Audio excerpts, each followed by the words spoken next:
everything else does, when in fact the Judaism of thousands of years ago ought to be, must be, should be, is expected to be different from the Judaism of today. Still has 10 commandments. Yes, none of it mentioned goodness. Guys, you have to let me finish my statement, okay? Please.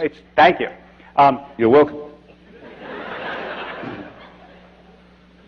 I feel a little bit between a sandwich here, but the second part of it is that if you say that faith does nothing for you, as Christopher repeats over and over again, it's very hard to explain why it is that millions and millions of people all over the world and throughout history have felt that faith deepens their life, gives them meaning, increases their goodness, and why it is, for example, in America, that people of faith give more to charity, vote more in elections, volunteer more, help more. Do you know what the largest aid organization is, aid and development organization in the United States? It's not CARE. It's not Save the Children.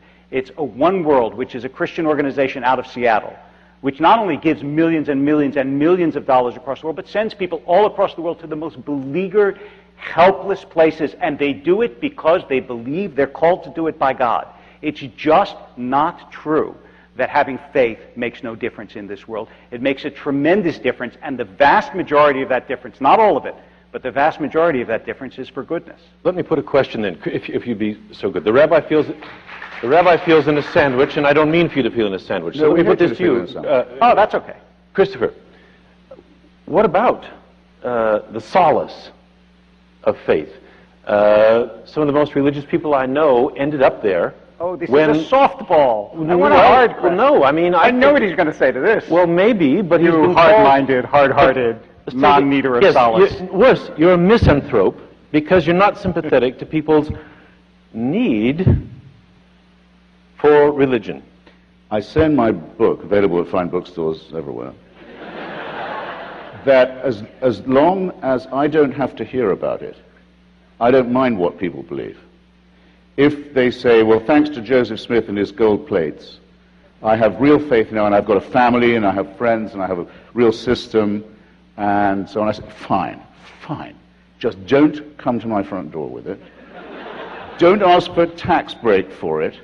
Don't ask my children to be taught it in the schools. Did you sign up tonight thinking you wouldn't hear about it? And I asked the question in the book.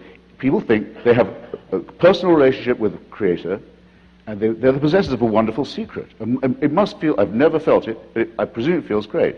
Why doesn't it make them happy? They're not happy. They can't be happy until everyone else believes it too. They go out and proselytize, very often, and here's, I can't let your last answer go, very often in the guise of charity. You notice how often that religion, rather than answer the questions that I've put, like, how do you know there's a God? What evidence do you have for it? Which you say, well, lots of good people do good things because they're religious. Well, let's take the most recent pressing case. Richard Dawkins and I and a few others, in the response to the Haiti earthquake, set up an emergency charity for people of non-belief to give to, because so many charitable organizations are, in fact, proselytizing groups. So we raised about $2 million in a weekend. And all that money goes straight. By the way, thank you. If you go to Richard's website, you can find out more about how to donate to this, because it's permanent. It's going to stay in being. All that money went straight to Doctors Without Borders, of course, and the International Red Cross, which, though it has a cross, isn't a religious organization. Both these organizations are already in Haiti. They're proven. None of the money goes to support any missionary activity. None.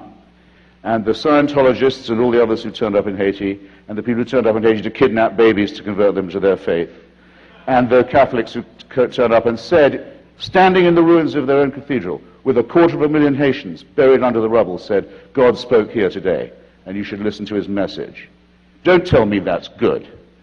Don't tell me that's good. That's wicked. It's proselytizing. It's proselytizing with the helpless, using them as objects of charity and conversion. It's lying to people. But there's also a lot of wrong to lie. It's wrong to lie to people, and it's giving them false hopes and false explanations for their plight. Now, we're not guilty of any of that. And now I'll ask you another question.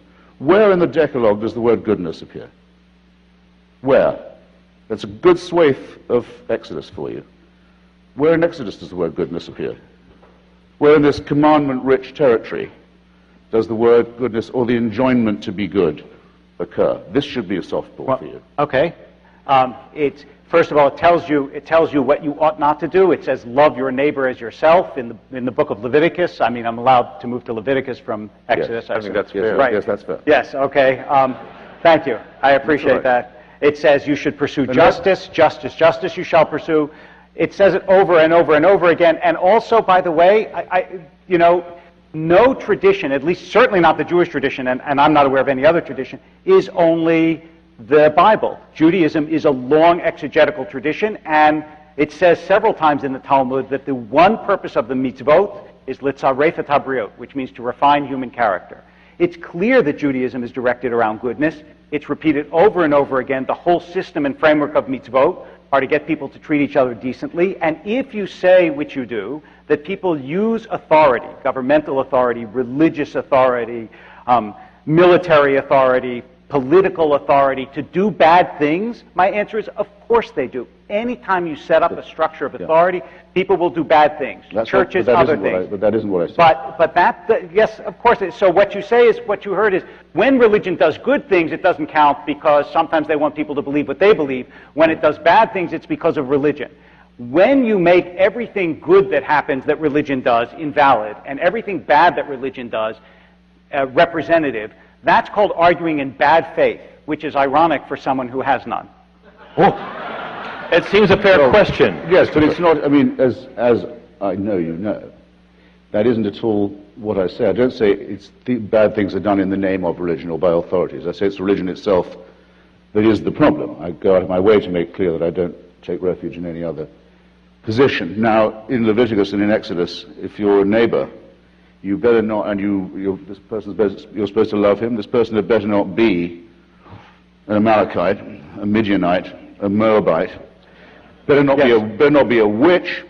Yep. The destruction of whom is enjoined. Right. Better not be a homosexual, the stoning of whom is enjoined. Better not be a slave, the terms of enslavement of which are all laid out. Now, these are primitive, tribal, agricultural. Most of the commandments, by the way, all the Decalogue, by the way, is addressed to the property-owning classes. Here's what you can't do with your servants. Here, your servants must also obey this commandment. Why are the commandments addressed only to people who have staff? Why are the women, rather a large objection, I would have thought, why are the women counted as part of the animal and chattel that's disposable by these holders of property? Couldn't it be any more obvious that this is a man-made phenomenon, and at a time when people were not at their best and were full of fear and ignorance and greed and covetousness of other people's property? Can we be faithful and not be trapped by history? Not all of its elements are Well, it's not only that, but as Christopher knows very well, I assume that the Bible was put together by human beings, and that the Jewish tradition is a long evolving tradition, as are other traditions, in which the dross of history is gradually refined in the same way that you would not expect someone 3,000 years ago to be able to understand the sort of arguments that you're making tonight. People change. There's an evolutionary process also, not only to biology, but to sociology, to ideology, all of those things. And that's why the question is very much, does religion make people better, and can these systems refine themselves, and can they get rid of the stuff that's bad in religion? And I think that to assume that you can cherry pick the things in the statements in religion that are negative, and those things are necessarily enduring, contradicts the history of every tradition I know. Well, cherry picking is an odd word to use for something that's thrust upon you. I've got no choice but to study the Decalogue. No, actually, I point out it says it's addressed to property owners and enjoining them to keep women as property. So you're cherry picking. Are you in favor of theft, murder, and adultery? Do you think those are good things? Well, here's exactly the nub of my question. If what you say is true, yes. Not that, and I've never said, I couldn't be interpreted as having said no religious person can do a good thing. If what you say is true, this should be true, and you should find it easy to point it out. Okay. There must be something, not that they can do or do, but that I cannot do. That's a good thing. Either a moral statement made, or a moral or ethical statement performed, that a person of faith could perform that I cannot. You must be able to identify that. No, actually, if your point is to have any how can one human being do something that another human being can't do physically? Physically, of course, you could do anything that I could do, but I can say lots of things you don't do. I can say lots of things you don't do, not that you can't do. You probably don't do, as I do, bless your child on a Friday night. You probably don't create great works of art based on religion. You probably don't go halfway across the world feeling that you're motivated and called by a God who tells you to help other human beings. I mean, all those things are things that religion motivates people to do. Not that you can't do them, but that people generally don't do them if they're not motivated by religion. No, get real. I mean, pronouncing an incantation Yes. isn't a moral action. Of course it or is it? No, it isn't. It's only not a moral action if you don't feel... subject